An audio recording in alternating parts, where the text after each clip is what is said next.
Welcome to Season 4 of Baking It Down, presented by the Waffle House Football League. I am your host, Hayden Tiemann, and football is in full swing yet again with our draft kicking off last Saturday night. So, without further ado, let's take a look at how everyone's first two rounds wound up. Darius and the Las Vegas Rancheros wound up at the top of the draft list, and with his selection, he took Season 1's first overall pick, Christian McCaffrey, at the highest spot yet again.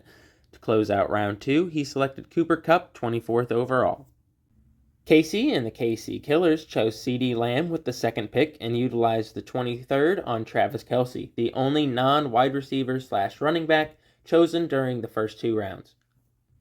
The Houston Happy Endings team manager Joey took Tyreek Hill 3rd overall to fill out his wide receiver 1 slot, while picking up running back Josh Jacobs on the back end with pick 22. Reigning league losers, Lucas and the Boone Valley Bitches, had the 4th and 21st picks in this year's draft, and they're hoping to capitalize with the acquisition of Breece Hall and Devontae Adams. Coach Gillette of Raw Sauce selected Amon-Ra St. Brown sooner than expected with the 5th overall pick instead of his projected spot at 8th. After the draft, I took a moment to reach out to Coach Gillette about this selection, and here's what he had to say. I chose Amon-Ra St. Brown because I knew no matter what, I was going to get a wide receiver for my first round pick, unless CMC somehow fell, but of course that didn't happen. But it was between Amon-Ra, Ja'Marr Chase, and Justin Jefferson. I limit out Justin Jefferson because I still don't know who the Vikings quarterback is going to be. A little risky for me. Ja'Marr Chase is a really good pick too. It's just Joe Burrow's wrist injury. Nobody knows how different he's going to be. I think Amon-Ra was just the safest, and he finished top 3. He was the 3rd best fantasy wide receiver last year, so it was not too bad. We also wanted to know who he felt was the biggest steal of the draft for him. I think my biggest steal was Keenan Allen, probably. He was projected around the 55 to 58 pick, and I got him at 77.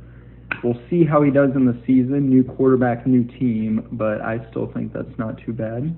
Thank you, Chamber. Moving on, new league manager Travis and his lazily named Cool Team chose 6th and 19th overall the other night, and with their first 2 picks, they selected the duo of Bijan Robinson and Marvin Harrison Jr. Ja'Marr Chase was quick off the board for Jackson and the Denver Chicken Nuggets with the 7th pick, who would also later add running back Travis Etienne with the 18th.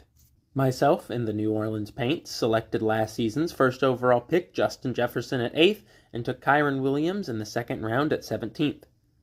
The Big Brown Dax team manager Todd took namesake A.J. Brown with pick number 9 and Puka Nacua with pick number 16. Sean and his standout team took another former first overall pick in the top 10 with Jonathan Taylor. Shortly after, he paired that with running back Isaiah Pacheco for a high-powered run game.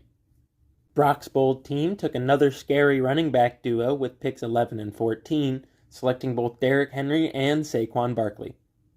Lastly, Cooper and Show Me Your TDs finished out round 1 with the selection of Garrett Wilson and opened round 2 with Jahmyr Gibbs. Before we wrap things up, let's take a look at everyone's Week 1 matchups. We have the New Orleans Paints facing off against Show Me Your TDs.